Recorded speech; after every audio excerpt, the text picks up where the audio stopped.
Hi guys, Howzit 27-16, the final from Twickenham as the Springboks end this tour on a high note with back-to-back victories over Italy and the Poms. Man, I've got the news and notes here. We'll kind of talk about a few things and kind of see what you guys think. Do my man of the match here and whatnot. So we start out early, man. 5 minute in, English scrum penalty. De Klerk elects to kick, and he does miss it to the left.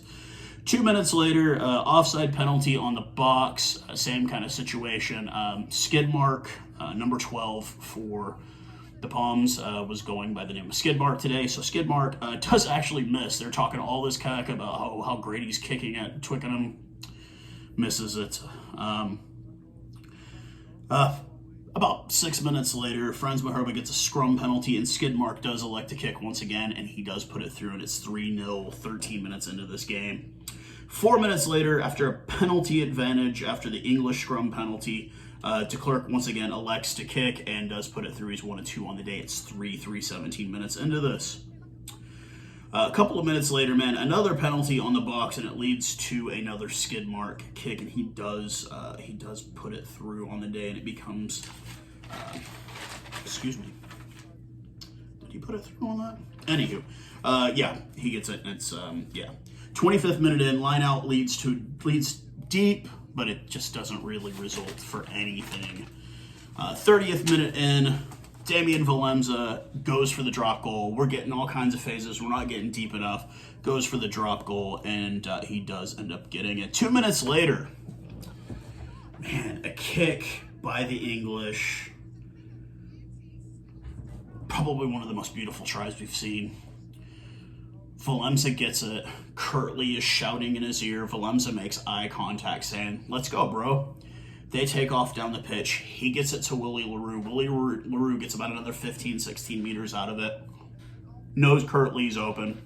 Tosses it off. You see Kurt-Lee Arendse making eye contact with Marcus Smith. Marcus Smith bobbles for a second, kind of locks. It's off to the races. Skid Mark in chase. He's looking at Skid Mark in the face right as he jumps across and dives across the line. Absolutely beautiful try from Kurt-Lee Arendse there at the 32nd minute. Oh my God, it was beautiful. Another chance 3 minutes later with Kurt-Lee Arendse, but he kind of goes for like the kick, and it kind of falls apart deep. I thought he was going to have his second for sure on the game. 39th minute in, English offside penalty deep, and they keep getting warnings repeatedly. Angus Gardner early on telling the English, no funny business in your end. I kind of felt like he gave too many warnings, and he should have kind of did what he needed to do. But de Klerk does kick, and we go into half 14-3 lead. Some handling issues. Evan Russ early, very first touch he got on the game, he bobbled the ball. But looking good going into the second half. England replaces out their whole front row in the second half just because it's getting painfully obvious that they're getting out-muscled by our front row.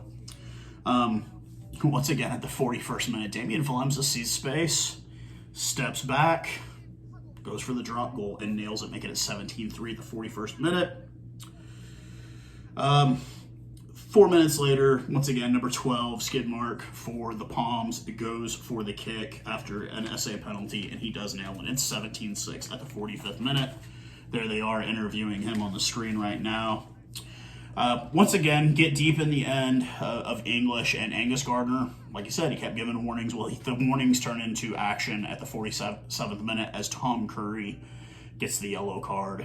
It's about frickin' time, that's what I was saying. 2 minutes later, deep pressure, we're up a man.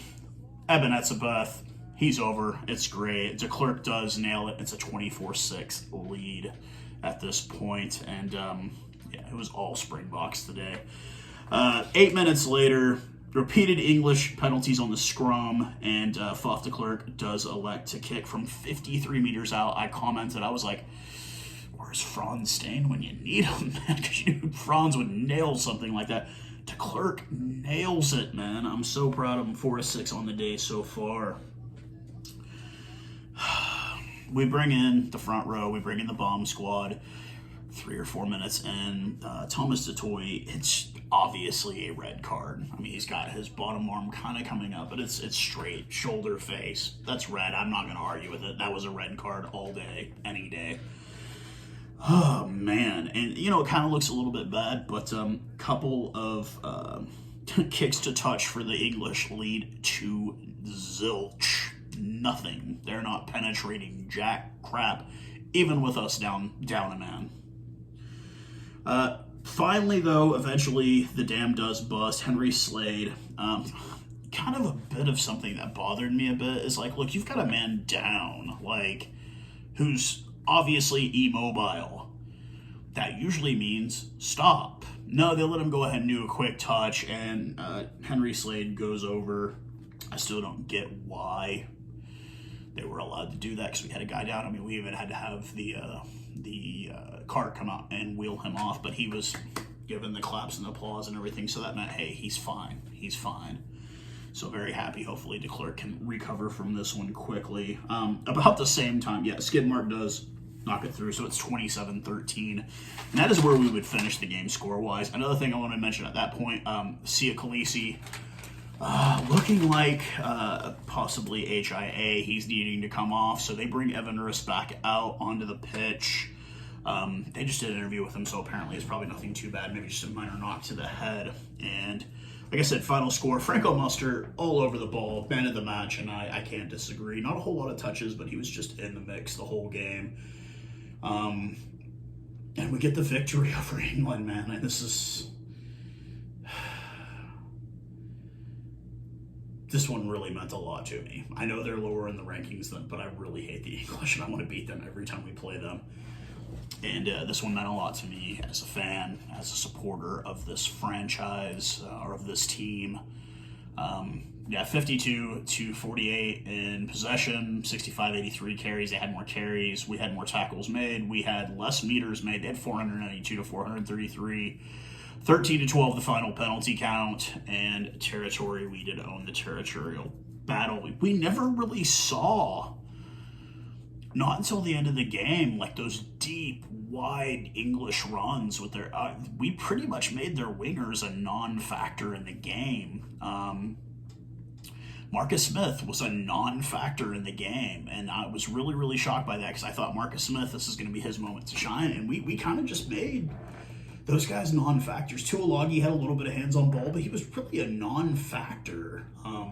You know, when you're only getting the one try and then you're having to win with a boot, it's like we really made the weapons that England is so proud of, we made them non-factors for this entire game, and I'm very, very proud of that. And I don't know if that was maybe the preparation from Coach Jock Nienaber, but we made them try to beat us in the style of game that we can play. But also, we had those out wide moments. We had the centers. We had we had the out wide with the wing. Having Damien Willemse and Willie LaRue and somebody like Mapipi or somebody like Kurt-Lee Arendse to get the ball to, we're not known for that run and gun style, but those guys can do it if they just have open space. And they were creating a lot of open space, because it seemed like the English were so busy just trying to get into the rucks, just trying to play that grinding game that we're notorious for, that it was giving our backs a chance to flourish. And I want to see that more. I want to see us bring those teams in and say, you want to beat us? Try to beat us at what we can do, because we're going to beat you at what you can do. You know, they're known for that little wide out play. We played it today. We played to we figured out what their strong points were, and we completely made them non-factors. We took out their key guys in the game, and I've got to say I'm very, very proud of the Springboks just for that fact. So, like I said, a great way to end the year, beating England, are, to me, the biggest rival. I mean, I know the Springboks All Blacks game is a big one, but this is one that means a lot more to me, just because I feel like the level where we're at is where the All Blacks are at. We're up on that top tier. England thinks they are, but they aren't. They're not on that top. They're not on our level. And they think they are, but they're definitely not. And it's good to get a win, especially against a team that I hate as much as the Poms. And the talk of Eddie Jones coming here to coach the USA Eagles. I just point at games like this. You played horribly. You coached horribly. The English could have had way more chances to be in this game, and they couldn't capitalize. We closed off what they were good at. We made them rely on things that they're not used to relying on, and we saw the end result. We did to them what the All Blacks thought they could do to them. The All Blacks let them back into it with a man down. We kept them out of it, a man down. We kept them out of it. We let them think, oh yeah, here, we'll give you a little... No. We controlled the game. We controlled the clock. We controlled the momentum. And that's what we need to do every time we take the pitch, regardless of who the team is. We need to control everything. And don't let our discipline fall. You know, we had some bad handling issues, but we overcame them. We had some discipline issues, but we overcame them. And we need to continue doing that going forward. If we can play this type of rugby, we can win the World Cup back to back. We can do it. We can do what only one other team has done, and that's the All Blacks. And we can be that team that does it again. We can win it back to back, be the first team to have won 4 of these bad boys. If we can play this style of game, we've got to get out and everybody's got to give 110%. And that's what I saw out on the pitch today, was 110% from every guy on the pitch. Everybody was in the mix. Kurt-Lee was in the mix. My PP, despite not getting any real time with the ball, he was in the mix. He was chasing balls down. He was making big tackles. Franco, not a whole lot of time with ball in hand. Great in the mix the whole game. Sia in the mix the whole game. Marvin Orty, not a big flash, but put his hand up and said, hey, look, I'm going to give it my all. And that's why we got this victory. We got this victory because every single guy on that bench gave it everything that they had. And that's why we won. And that's what we need every single game. Every single game. This is our game. You play it our way. You think you're going to make us play it your way, we'll beat you at your own game. And that's how we won. But with that being said, obviously the end of the international season has come upon us. We will do a breakdown on the season here, do some awards for the Springboks, guys that I personally think deserve awards, and kind of just talk about everything going forward and get into some professional rugby and get ready for the Major League Rugby season to come. But until that point, I hope everyone has a great rest of your weekend. I'm about to go eat a burger and some chips and just relish in this victory. Cheers, guys.